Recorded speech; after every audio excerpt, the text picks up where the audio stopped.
Bismillahirrahmanirrahim. Assalamu alaykum, hurmatli qarindoshlar. Din va oyat nomli suhbat programmamiz orqali sizlar bilan hemimiz ko'rishdik. Programmamizning bugungi bölümüde farzandlarni tarbiyalashda ota-onalarning roli haqida to'xtalamiz. Men qarindoshimlar Abul Qasim Ahmadi, programmamizning aziz mehmonlari ustoz Sirojiddin Azizi va ustoz Muhammad Yusuf Qarimli bo'ladi. Ustozlarning qimmatli vaqtini chiqarib ketganiga chin qalbimizdan rahmat aytamiz.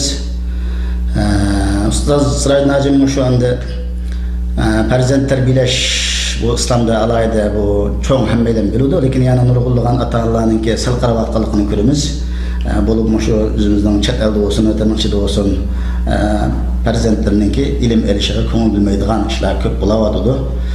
Mush ilmning ahamiyati bo'lganki, mush ota-onalarningki shu salbiy ta'sirlarini tugutish haqida bir tushuntirib o'tgan bo'lsalar, qani marhamat.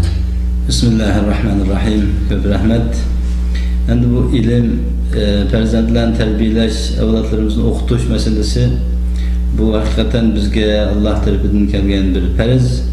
Yani Qur'oni Karimda tunji bo'lib nozil bo'lgan oyat o'qu degan payg'ambar alayhisolamga. Va 12-oyatning oxirida yana Alloh subhanahu va taolo insonni qalam bilan o'rgatgan, ya'ni qalam orqali bilim o'rgatgan deydi.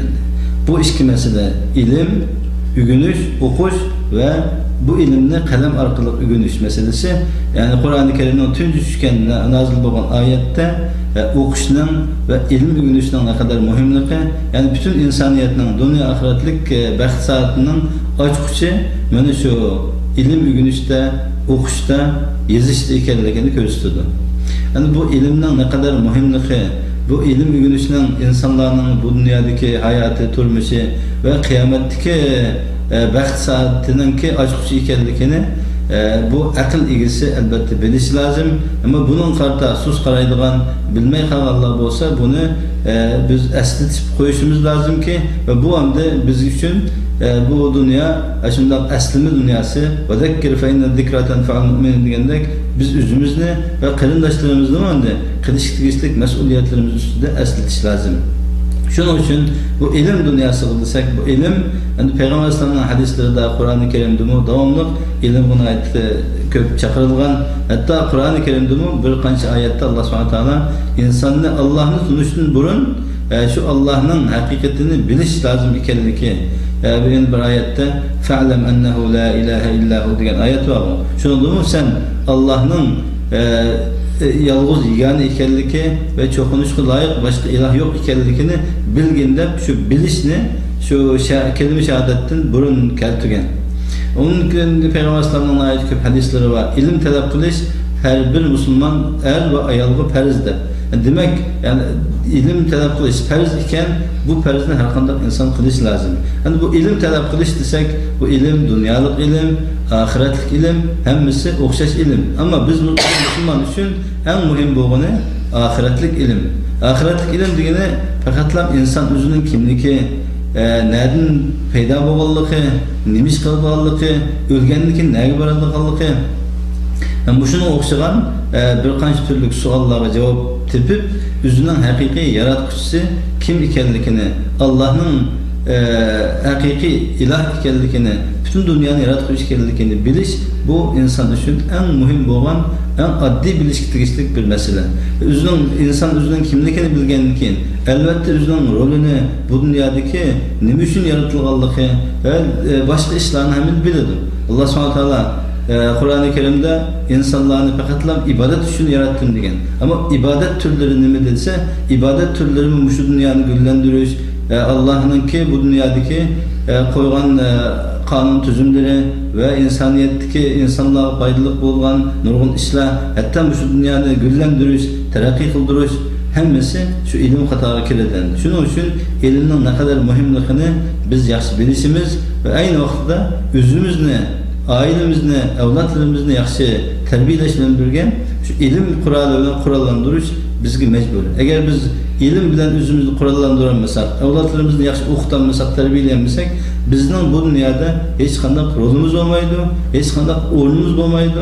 Özümüz Allah bergen, bizga bergen nimetlerden, vatan nimeti olsun, başka nimetler olsun, yani nurgun insanların ki kılıçlı işleri olsun, hemmisinden mahrum kalgan iş. Şu mahrum kalmaslık için bizge en mühim olan kural ilim, bilim kuralı, terbiye kuralı. Şunun için bu ilmin ne kadar mühimliğini biz yaxşı düşünüşümüz ve özümüz ve evlatlarımızın yaxşı terbiyelişimiz nəhayət bek mühim deb qarayman. Rahmetim, yan bir cemiyetimizde biz kiravatkan bir sirviyat anın biri. Şu fenni mektepte fen ilim fen okuğanlarınki fakat dini ilimler öyle kar olmaydıgan.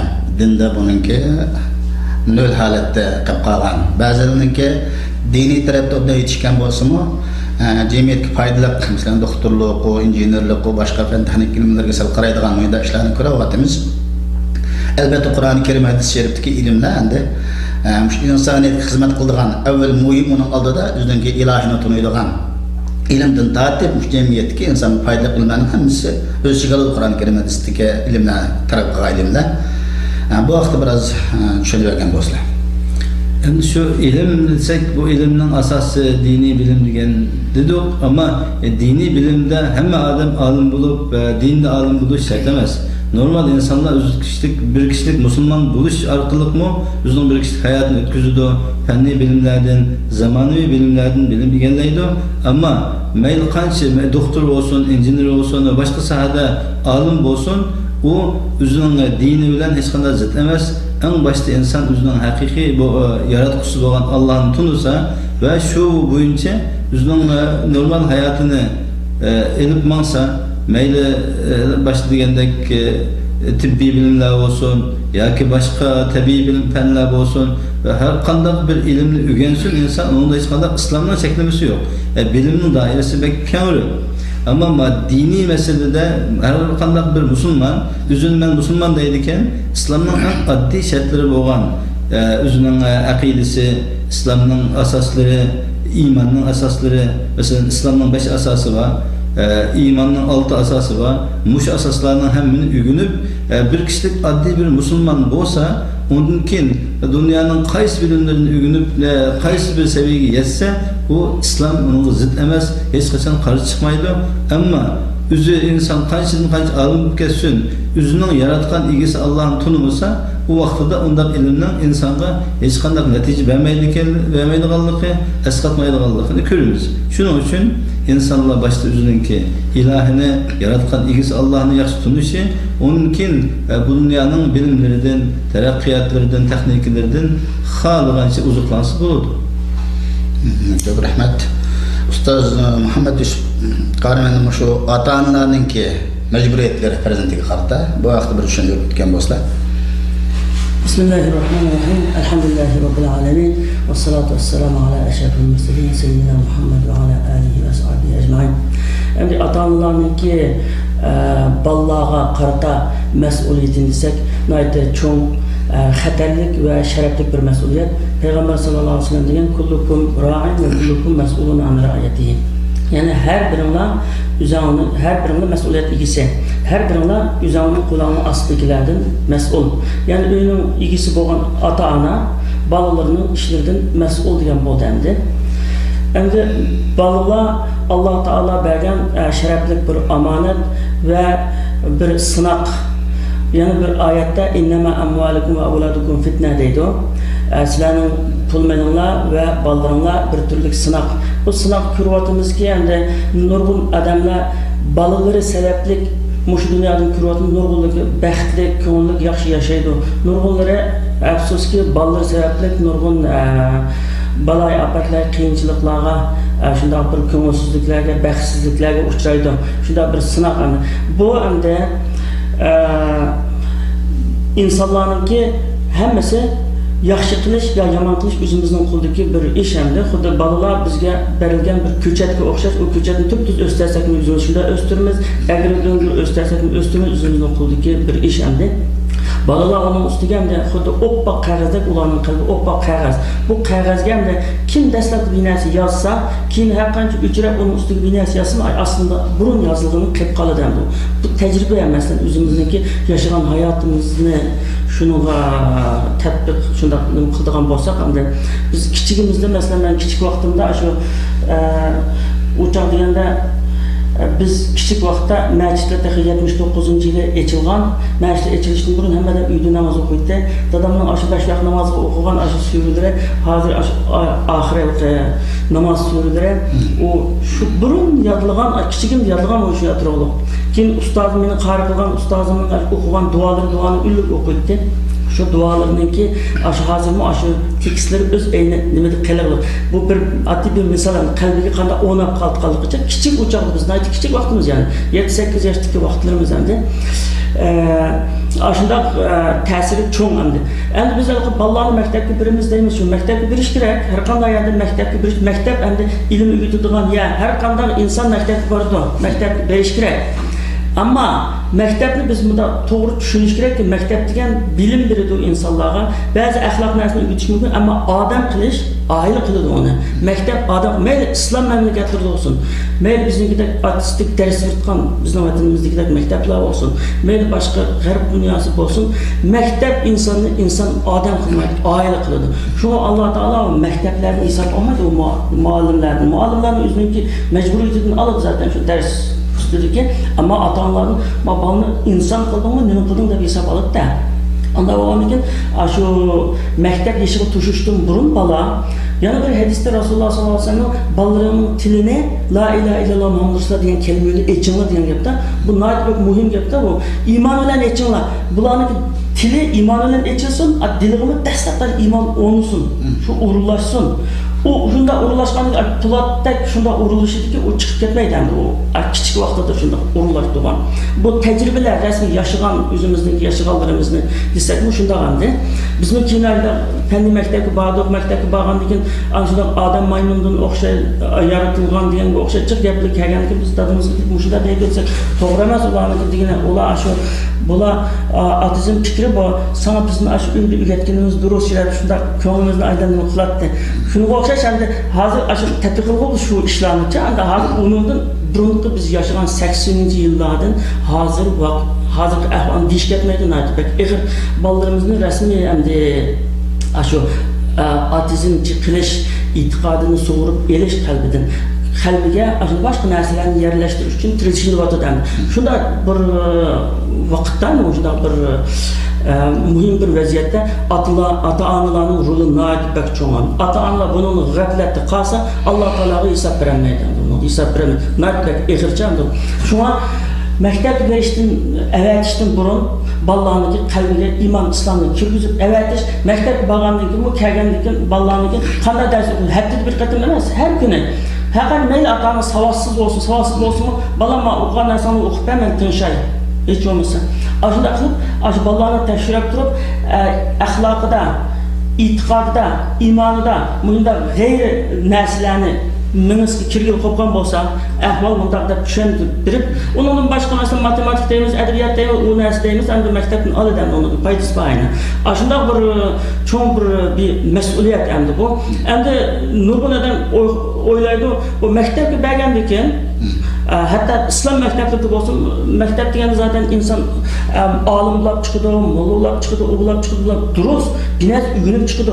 Deganimizga o'xshash odamiylik, haqiqiy insonlik, Alloh taoloni tonish, Alloh taolo shu insonni yaratgan bo'yinchaligi shu holatini saqlab qilish ota-onalarning qo'lidagi ish ekan. Ota-onalar shu Rasulullohning hadisi bor ya,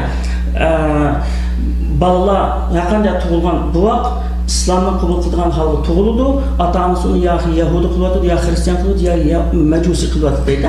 Ata-anası kılıyordu, ata-anasının kulda. Hem de hazır biz onu koşsak, ata-anası onu ateist kılıyorsun, kılıyordu Allah'ın işe biz bunu başkalarından görmeyi, yüzümüzden güreştirdik. Yüzümüz kandak kılavuduk şunu kıldık değil mi? Bu yerda bir savol turuvchi qadam buni aniq demay bo'lmaydi. Bu yerda masalan Yevropada yashayotgan qarindoshlarimiz olsun, o'taning ichidan chiqayotgan savol olsun. Endi ba'zi atroflarimizdagi cho'ng maktab ko'p degan maktablarda programma islomning nimalariga uyg'un kelmaydi. Bolalarimizni bu maktabda o'qishni ikkinab qoldi, qanday qilamiz deydi. Bu yerda men aniq chiqadiki, ota-onalar buning hushyor bo'lish. Bu vaqtda biroz Isroil Najim tushuntirib o'tgan bo'lsa, endi hozir yolg'iz vatan emas, Yevropada yashayotganlar shu dunyoning ko'p joylarida programmalar islom dinining kelmasiga mos kelmaydigan programmalar maktabda bor programmalari. Shuna bu vaqtda ota-onalar qanday qilish kerak?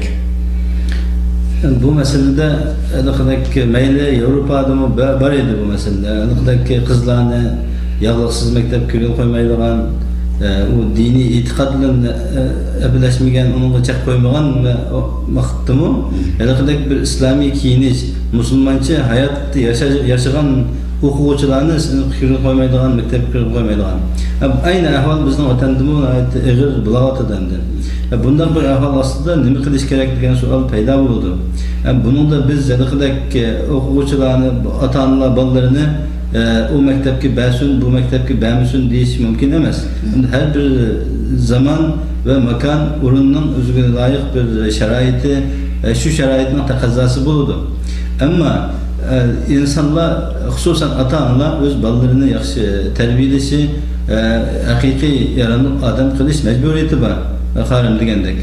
Ammo buningda qaysi usul bilan qilishni insonlar o'zining sharoitiga ko'rishi lozimki, ya'ni biz musulmonlar bütün dünyada başka insanlara karşı mayli ahlak cihati olsun, terbiye cihati olsun, bilim cihati olsun, başkaları bir örnek namunu buluş, başkalarının her cihatte alayda bir imtiyazlık buluş talep kılınan bir insanlar biz Müslümanlar. Ondan bu iken bilim seviyede, bilim cihatten biz başkalarının yukarı orunda duruşumuz lazım. Yalnız bu bizden vatandaşlar bütün dünyada.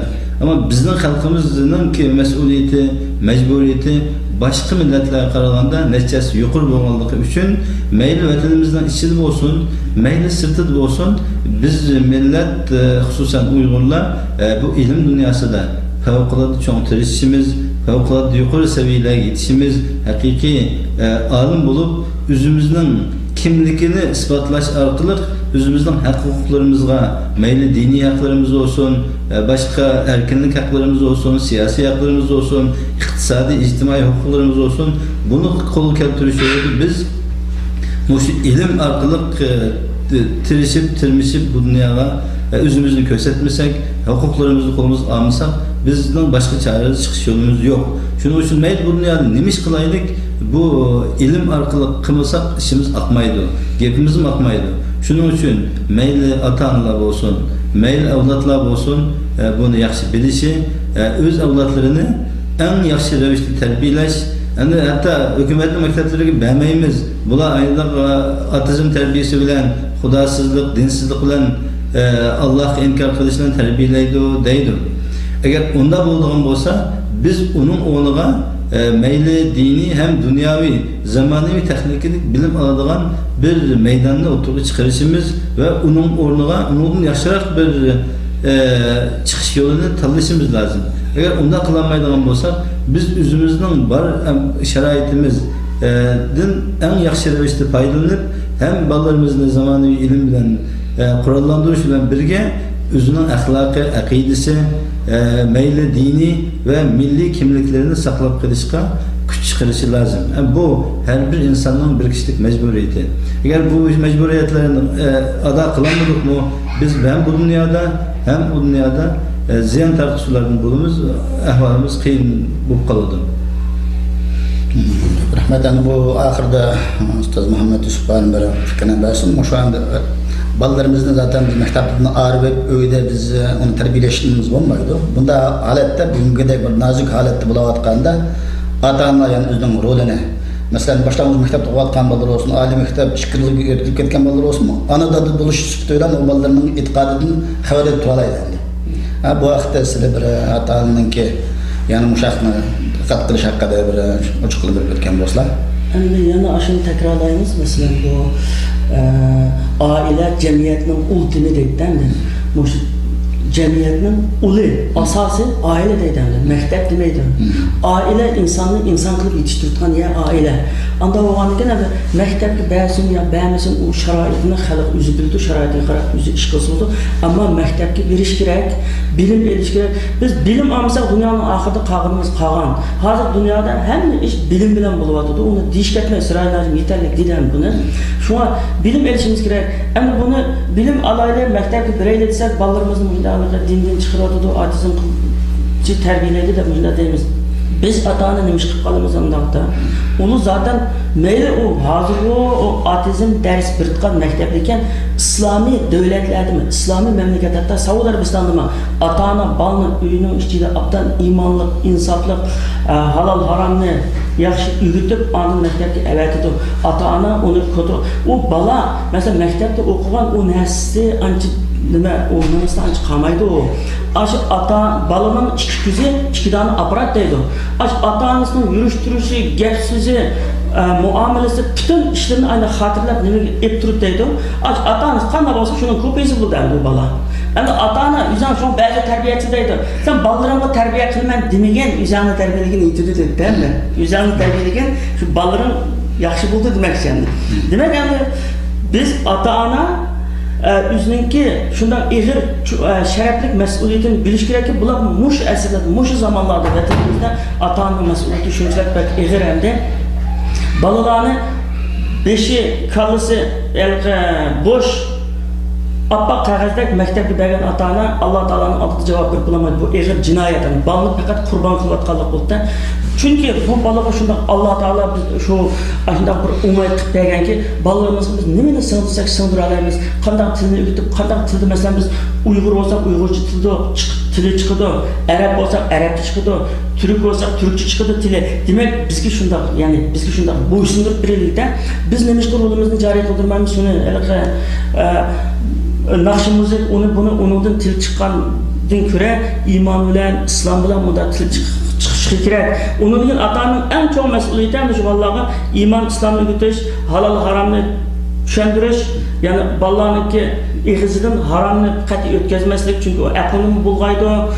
Bolaninki keyin u ota-onasiga vafo qilmayotgan chiqib qolgan nimasi shuningdan bo'ldi. Masalan, bu to'g'rida hamda bu O'zbekistonlik Sodiqova degan ayolninki yozgan bir qissasida bolalarniki geldim harom tomoq o'tkazmaslik masalasida bir hikoyani deydi. Bir shaharninki bir katta bir ulamosi bor ekan. Mo'tabar bir odam ekan, hammadan hurmat qilgan, taqvodor, parhezkor odam ekan. Bu odamning bolasi bir kunlarda berib, bir mashchininki mashini juvaldiruz deymiz, nimada tishvetibdi. Tishvetganiga u odam kelib azir qildi nimaga, u ulamoga, sizni bolangiz bunda mening mashimni tishvetdi degan ekan, uning pulini tulab kirib ayolga debdi. Biz shunchalik taqvoli qilib, bolalarimizni shunday yaxshi tarbiyalab, harom yurgizmay, shunda qilib keldik. Nereden chiqdi bu ish, qanday bo'ldi? Chuqur bizning tarbiyamizda bir yerda bir chatoq bor.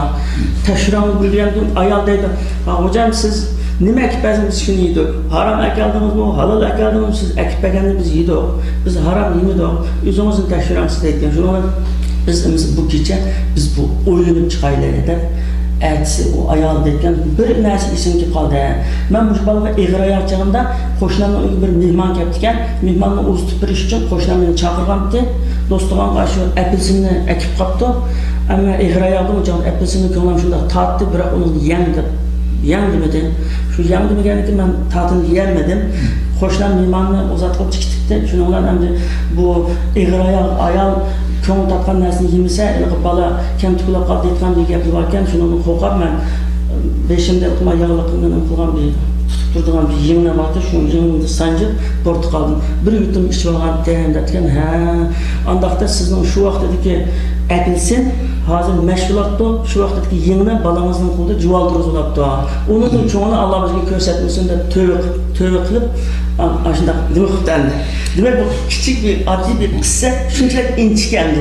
Yani balalarımızda biz aklını bulgap, yaxşı terbiyeni caydı beğenmey, halal haram ilgime yüzüp çoğun kılsak, nimelerni köstüdü o bala bizge, onu tasavvur olup olmaydı.